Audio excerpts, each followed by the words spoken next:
não podemos ignorar as batalhas espirituais. Batalha espiritual é algo real.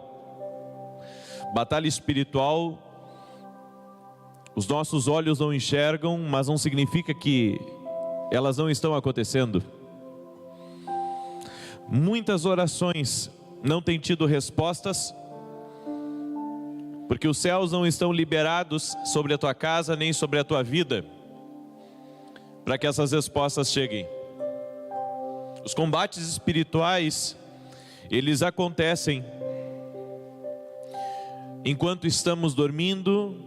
A Bíblia fala dos pavores noturnos e fala também da seta que voa ao meio-dia. Ou seja, a batalha espiritual acontece tanto à noite quanto durante o dia. Muitos dos pesadelos que as pessoas têm, paralisia do sono, insônia e tantas outras coisas, são ataques espirituais durante a noite.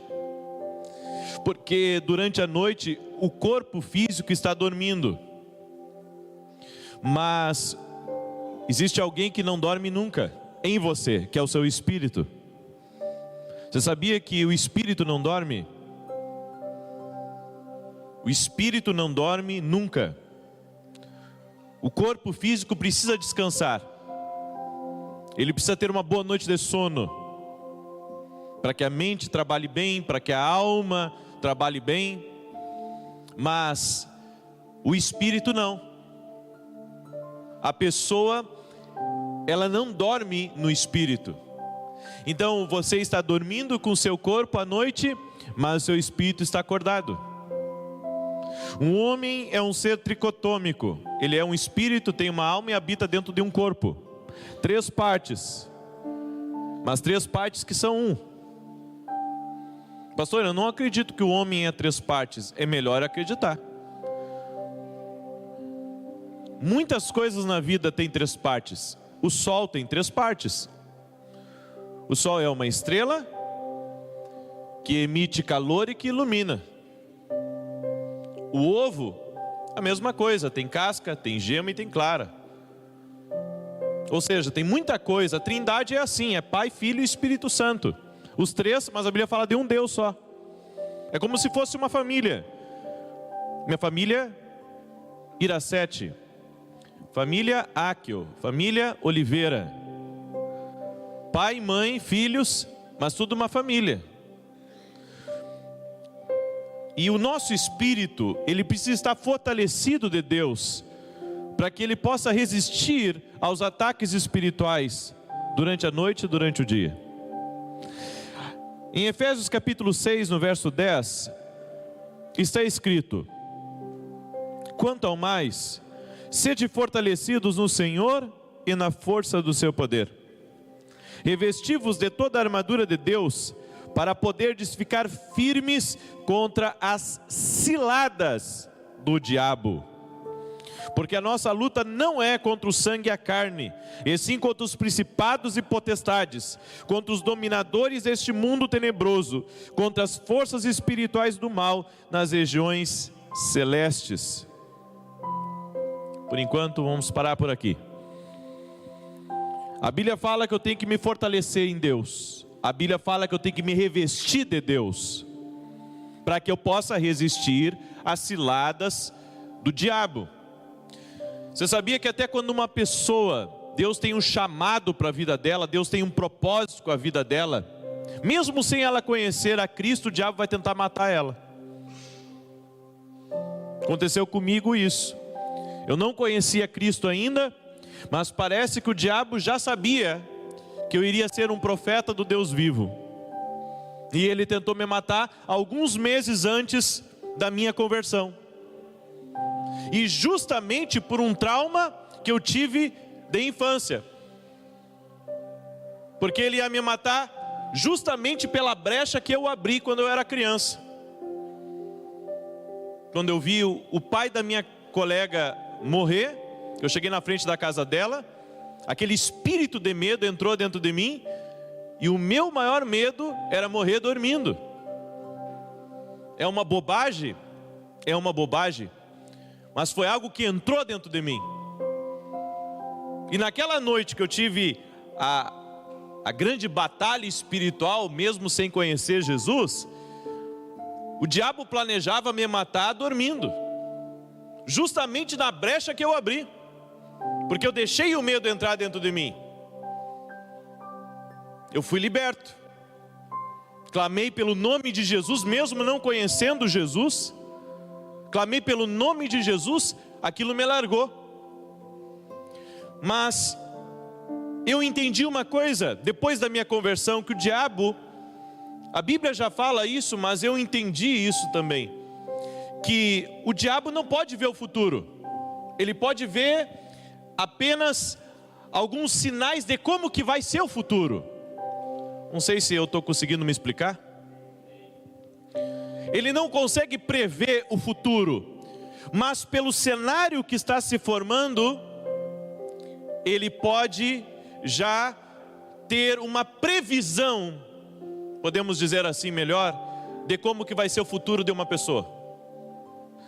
Porque Deus, antes de abençoar uma pessoa, de salvar uma família, de levantar uma pessoa e liberar o chamado sobre a vida dela, Deus prepara o cenário para isso acontecer.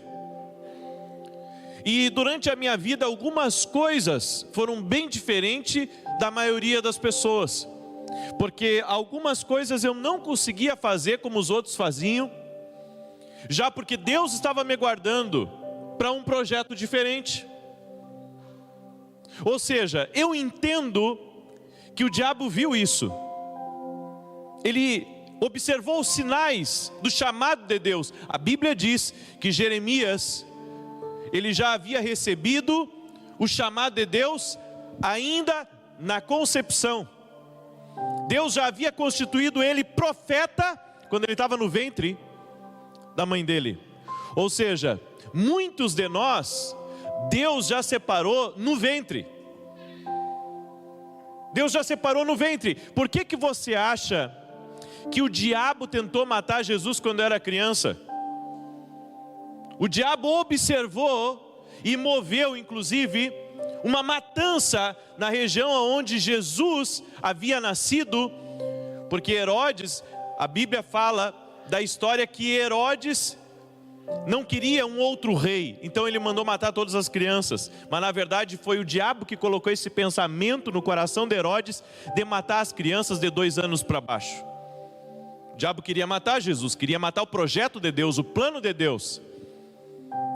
É por isso que nós precisamos estar atentos aos sinais que Deus nos mostra, quando as coisas também começam a se mover de uma maneira diferente. E se o diabo tem essa previsão de algo que vai acontecer, e ele já tenta atacar, quanto mais nós que somos esclarecidos pela verdade de Deus, precisamos prever os ataques espirituais contra a nossa vida. Por que que eu digo isso? Porque quando o tempo está para chuva, por exemplo, vocês viram que tem umidade. Se você for no banheiro da igreja ali, está úmido. Lá em casa também, as paredes estão úmidas, o chão está úmido, porque está se preparando para chover. Se não chover aqui em Santa Maria, vai chover ao redor, mas o tempo está muito úmido. Ou seja, todos os sinais estão indicando chuva. Quando o céu está vermelho à noite, isso indica o quê? Chuva. Vento quente, isso é sinal de quê? Chuva. Ou seja, o tempo dá seus sinais. Da mesma maneira, eu preciso discernir os ataques espirituais. Na segunda-feira que passou, Deus colocou no meu coração que eu deveria começar um jejum imediatamente. E eu tive 2 sonhos com a minha filha, com a Thalita. No primeiro sonho eu vi ela caindo, eu tentava segurar ela, e no segundo sonho eu também estava sempre tentando ajudá-la. E essa semana ela esteve bem gripada, e hoje ela esteve no hospital, e a médica disse: olha, se ela não reagir, nós vamos ter que internar. Aí a minha esposa me ligou, eu disse: não, nós vamos entrar em oração, porque Deus já havia me mostrado, eu estava em jejum, então eu já estava prevendo esse ataque contra ela. Orei, repreendi, Já está em casa, está medicada, mas está em casa. Não foi preciso internar. No entanto, eu comecei a observar que essa semana foi uma semana totalmente incomum. Tivemos o episódio da Sara também, que estamos orando pela Sara, graças a Deus está melhor. Mas eu vi batalhas espirituais. Batalhas principalmente contra a conferência. E isso nós precisamos começar a observar quando as coisas estão tomando um rumo estranho ao nosso redor. Porque a nossa luta é contra principados e potestades. Por isso, quando algo começa a se ensaiar contra nós, jejum e oração, irmãos. Jejum e oração. E o Senhor já colocou no meu coração, semana que vem, novamente, jejum e oração. Eu estava até pensando agora à tarde, nem nas escolas de profetas eu tive uma guerra tão grande como tive essa semana que passou. Acredito que estamos em guerra, mas ao mesmo tempo o inimigo está vendo grandes vitórias que Deus está montando no cenário espiritual.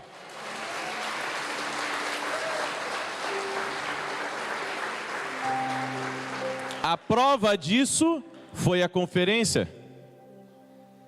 Quem estava aqui, quem sentiu, quem viveu, quem provou do ambiente espiritual, sabe do que eu estou falando.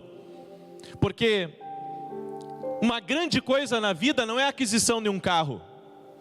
Uma grande coisa na vida não é a aquisição da sua casa própria. Mas uma grande coisa na vida de um ser humano é uma mudança de destino. E aqui, durante esses dias de conferência, destinos foram mudados. Nós sentimos literalmente Deus trabalhando, Deus movendo no meio das pessoas, e algo sobrenatural tocando nos corações, gerando comprometimento com Deus, comprometimento com a missão, entrega, rendição, morte para o eu, para o ego. Porque não pensa você que a palavra não tocou em mim, nos pastores, na liderança. A palavra tocou em todos. A palavra veio pegando desde a porta até aqui, e veio pegando em cada administração, cada um de nós. Bem, a unção estava tão grande ontem à noite, quando nós saímos daqui, que eu cheguei em casa ainda mergulhado daquela unção. Acordei pela manhã hoje ainda mergulhado, desperto com aquela unção de Deus. Por isso entendo das batalhas espirituais. Diga para a pessoa que está ao seu lado, se você não entender que a sua luta não é contra carne e sangue, mas contra coisas espirituais, como você vai vencer? A minha luta é contra o meu marido, ele é difícil de lidar, não? A sua luta é espiritual. Você briga, você xinga, vocês entram em discussão, há confusão entre vocês, mas na verdade tem algo espiritual agindo. A Bíblia nos manda fugir da aparência do mal, e eu tenho certeza que não está nos mandando fugir de pessoas, está nos mandando fugir do que está agindo por trás. E existem situações e circunstâncias, irmãos, que nós vamos vencer com oração, com jejum e com sabedoria de Deus.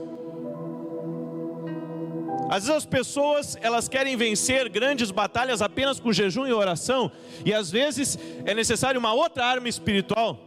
A Bíblia é cheia de armas espirituais. Nós, hoje pela manhã, antes de encerrar a conferência, algo muito forte aconteceu aqui. E essa é uma lei espiritual, que se chama o voto, o pacto com Deus. Nós fizemos pactos aqui nesse altar. Fizemos pacto, esse altar, ele está com certeza incendiado de brasas vivas. Ele está aqui cheio de memórias, porque foi feito pactos aqui. E isso é uma lei espiritual, inclusive para vencer grandes batalhas. O voto é algo poderoso, porque ele traz rompimento em situações e circunstâncias que humanamente são impossíveis. A Bíblia diz que Ana não podia ter filho, mas ela fez um voto ao Senhor, e ela disse: Senhor, se o Senhor me der um filho, eu vou entregar ao Senhor. E detalhe, essa entrega ao Senhor não era simplesmente algo simbólico. Ela deveria fazer isso de forma física. Ela iria deixar o pequeno Samuel, que viria mais tarde, nas mãos do sacerdote para servir no templo, depois de desmamado, pequenininho. Eu fico imaginando essa mãe levando o pequeno Samuel até a casa de Deus e cumprindo o voto que ela fez com Deus. Ela fez um voto, Deus aceitou o voto e ela cumpriu o voto. Votos são leis espirituais, são poderosíssimos em meio a batalhas. Por isso, oração e jejum são armas, são chaves. Mas voto também é. Sabedoria também é uma arma espiritual. Palavras também são espirituais. E um detalhe importante: quando você está em meio a batalhas espirituais, o diabo vai tentar fazer com que você murmure. Ele vai tentar fazer com que saia alguma palavra negativa da sua boca, para que ele pegue aquela palavra contra você. Ele não pode entrar, ele não pode agir sem legalidade. Então ele faz com que você se ire, ele faz com que você saia dos frutos cristãos, do espírito, e entre na carne. Porque se você entrar na carne, ele pode entrar com tudo. A nossa luta não é contra a carne. A nossa luta é contra espíritos, potestades e principados, o que não vemos, o que não enxergamos. Há tempos de guerra. Você sabe que Davi, ele caiu no pecado porque parou de batalhar. Aqui durante a conferência, se não me engano foi a minha esposa que ministrou, e ela falou sobre vestes de guerra. Todo rei, ele tinha as suas vestes de guerra que ele guardava. Ele guardava a sua espada, ele guardava as suas roupas de guerra, e Davi tinha as suas roupas de guerra. E a Bíblia diz que no dia que ele caiu, ele não estava vestido de roupas de guerra. Ele estava à paisana, vivendo tranquilamente. Só que o exército dele estava em guerra. O lugar de muitos reis não é estar nos palácios em tempos de guerra, mas é estar nas trincheiras junto com o exército. E eu entendi que essa semana era tempo de eu estar na trincheira. Era tempo de batalhar espiritualmente, guerrear em intercessão, entrar em níveis de intercessão. Se nós não compreendermos o ambiente que nós vivemos e o quanto é necessário nós mudarmos esse ambiente, com batalhas espirituais, com liberações proféticas, com a palavra, com leis espirituais, como que vamos vencer o inimigo das nossas almas? Sabemos que tem investidas menores e investidas maiores. Quando você ver o movimento das águas, você tem que entrar em oração. Jesus, ele disse que há tempos de vigiar e orar. Diga para o irmão que está ao seu lado: não é tempo de você ficar dormindo espiritualmente.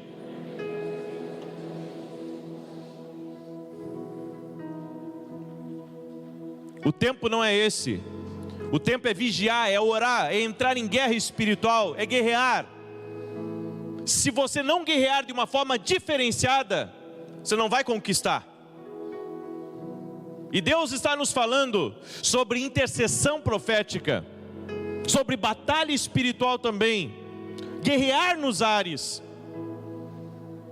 Você sabe que a oração de rompimento, como foi pregado aqui, ela não funciona uma única vez. Às vezes é necessário uma repetição dela. Elias, para que os céus se fechassem, ele orou uma vez. Para que os céus se abrissem, ele orou 7 vezes. Para que haja rompimento, tem que ser feito orações constantes, até que haja o romper de Deus, até que haja o liberar, o desatar das águas de Deus. Se você quer um desatar das águas de Deus na tua vida, está na hora de entrar numa oração frequente, de uma intensidade maior do que aquela oração de 1 minuto. Senhor, me abençoa, que o dia hoje seja uma bênção, vá à minha frente, amém. E pum, para o trabalho.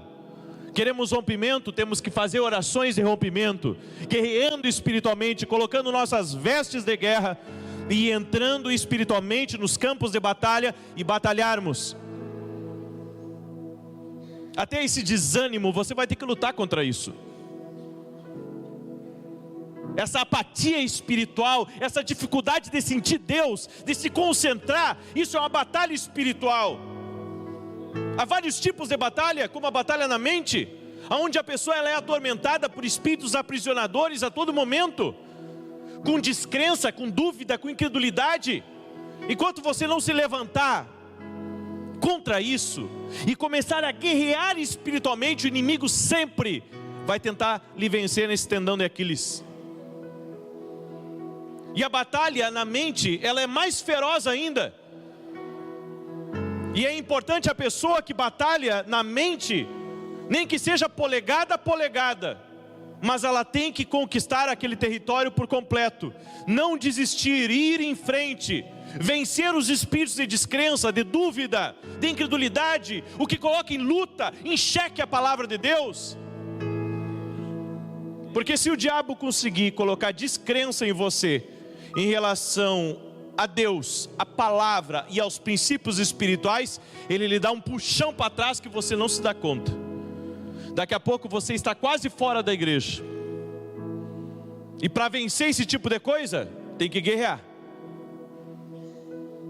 E a Bíblia nos fala aqui, continuando nesse verso, no verso de número 13: portanto, tomai toda a armadura de Deus, para que possais resistir no dia mau, e depois de ter desvencido tudo, permanecer inabaláveis.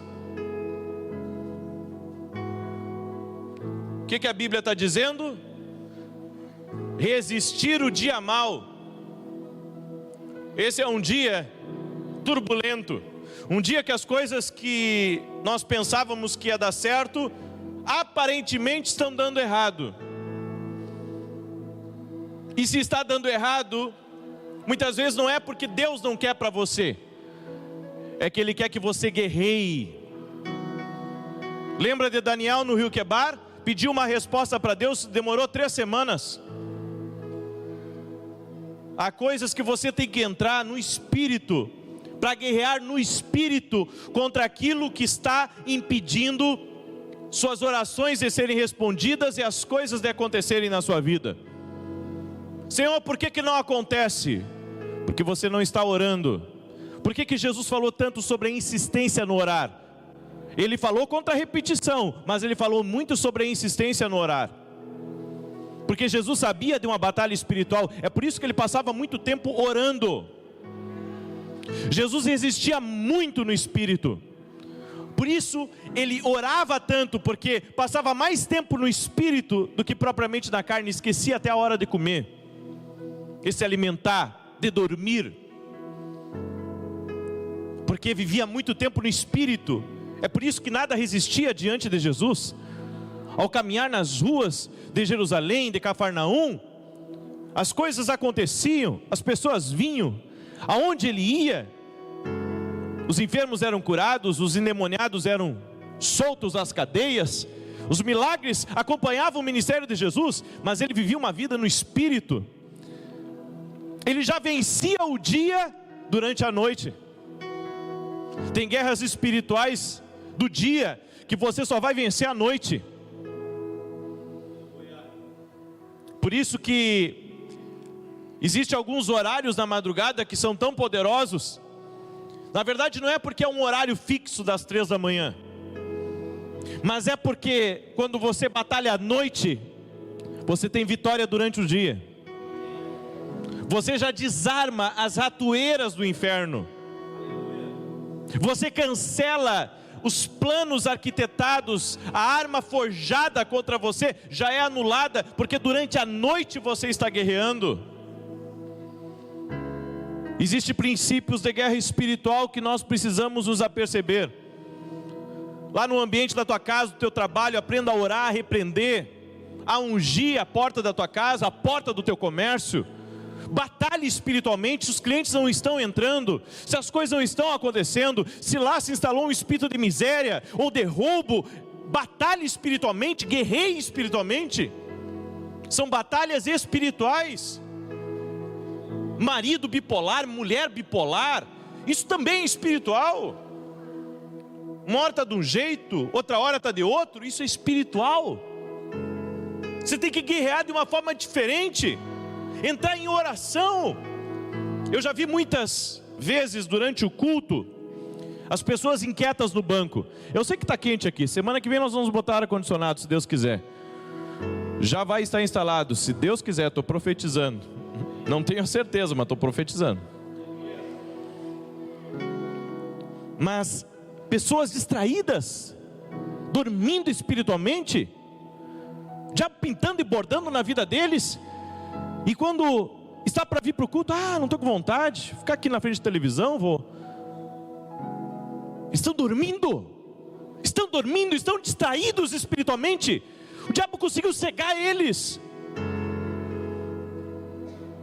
É por isso que na guerra espiritual precisamos estar despertos, acordados. Se você está dormindo, ele está ganhando terreno. Por isso, batalhe, guerreie, use as armas espirituais. Diga para o irmão que está ao seu lado: vista da armadura de Deus. A Bíblia fala aqui, eu não vou falar de toda a armadura, mas vou falar de uma parte dela, a outra você estuda em casa. A Bíblia diz: estai, pois, firmes, cingidos com a verdade, e vestindo-vos da couraça da justiça, em uma batalha espiritual. Não cometa o vacilo de mentir. Diga para o irmão que está ao seu lado: a mentira não é uma brechinha, é um portão para o diabo.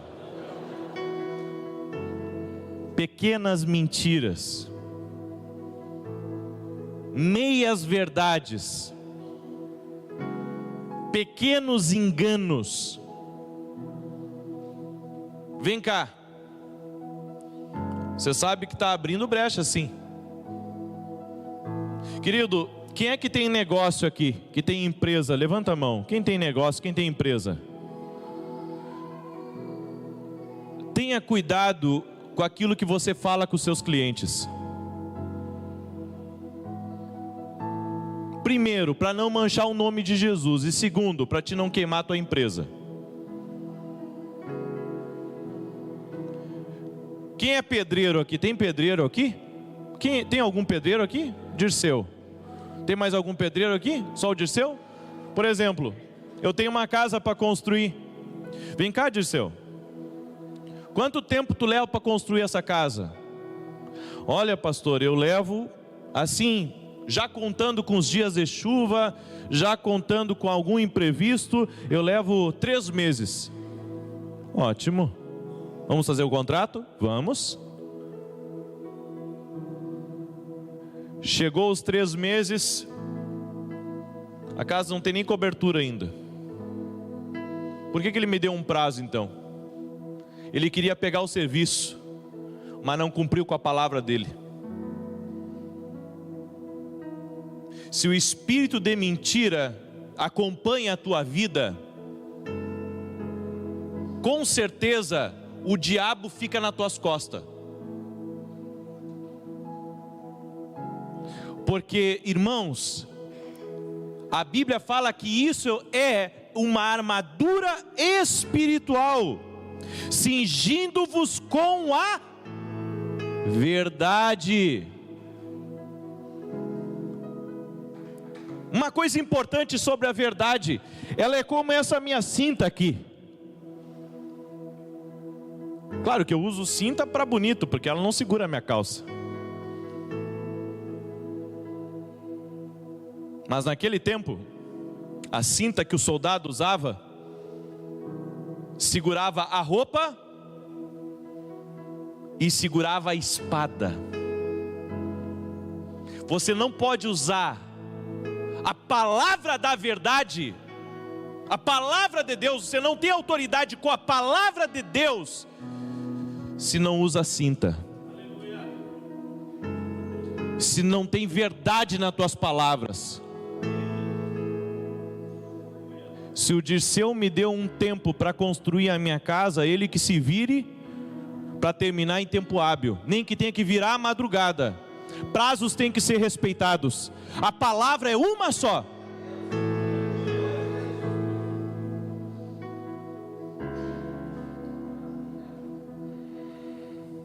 Aí o marido chega em casa e a mulher pergunta: onde você estava? Ah, eu fui rapidinho no mercado, acabei me atrasando. Daqui a pouco ligam da loja para a casa dele. Ó, seu marido esqueceu o celular aqui. Puxa, mas ele me falou que foi no mercado. Vem cá, ô fulaninho. Você não disse que foi no mercado? Como é que foi na loja? Ah não, mas eu fui na loja e depois eu fui... E foi fazer o que na loja? Por que não me falou? É assim ou não é? A Bíblia diz que Ananias e Safira, eles mentiam em relação ao dízimo deles. E ao mentir, os dois tiveram uma morte espiritual e física. Por quê? Porque não havia verdade neles. Quem é aqui que prega a palavra, ou abre um culto, ou ministra louvor na igreja? Levanta a mão. Tu tá com cinto ou tá sem cinto?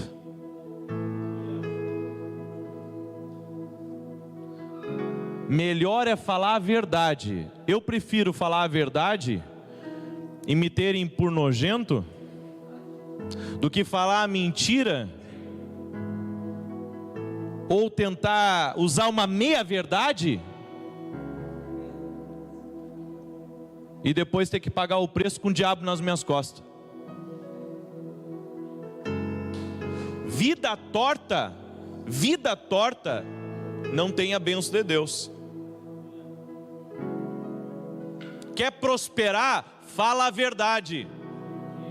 Quer ser abençoado? Fala a verdade. Em meio a uma guerra espiritual, verdade tem que haver nesse corpo. Para de mentir para tua esposa, para de mentir para o teu marido, para de mentir para os teus filhos, para de mentir para o teu pai, para de mentir para o teu pastor. Estou falando só da cinta da verdade. A Bíblia diz que Jesus pegou um azorrague de cordéis e começou a bater em todos aqueles que vendiam dentro do templo. Um azorrague é como uma corda, porque Jesus fica indignado quando não usam o cinto da verdade. Ah, tem coisas que não precisa ficar sabendo, pastor. Como não? Como não? Tuas voltinhas. Como não? Teus meios escusos de burlar, de... Como não?